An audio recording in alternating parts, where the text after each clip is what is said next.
YCP పాలనను ప్రజలు భరించే పరిస్థితిలో లేరన్నారు టీడీపీ అధినేత చంద్రబాబు. తిరుపతి జిల్లా వెంకటగిరిలో నిర్వహించిన రా కదలిరా బహిరంగ సభలో ఆయన జగన్పై నిప్పులు చెరిగారు.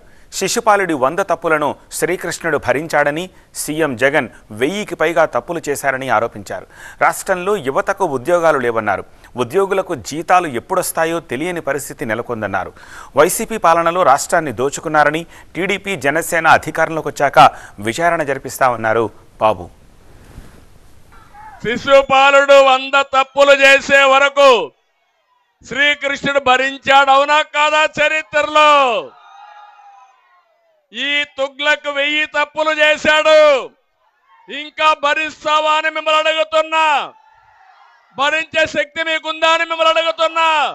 కానీ ఒక సీఎం, ఒక పాలకుడు విధ్వంసకారుడైతే ఆ రాష్ట్రం ఏమవుతుందని అడుగుతున్నా.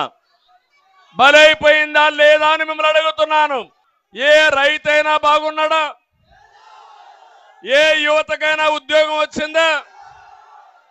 ఏ మహిళలన్నా ఆనందంగా ఉన్నారా? నిత్యావసర వస్తువుల ధరలన్నీ అందుబాటులో ఉన్నాయా? మీకు కష్టాలు ఉన్నాయా లేదా? మీకు పేదలు కడుపు నిండా తిండి తినే పరిస్థితి వచ్చిందా?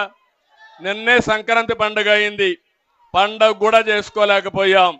నేనుంటే సంక్రాంతి కానుక, క్రిస్మస్ గిఫ్ట్లు అన్ని ఇచ్చేవాడు, అన్ని పోయినా ఈరోజు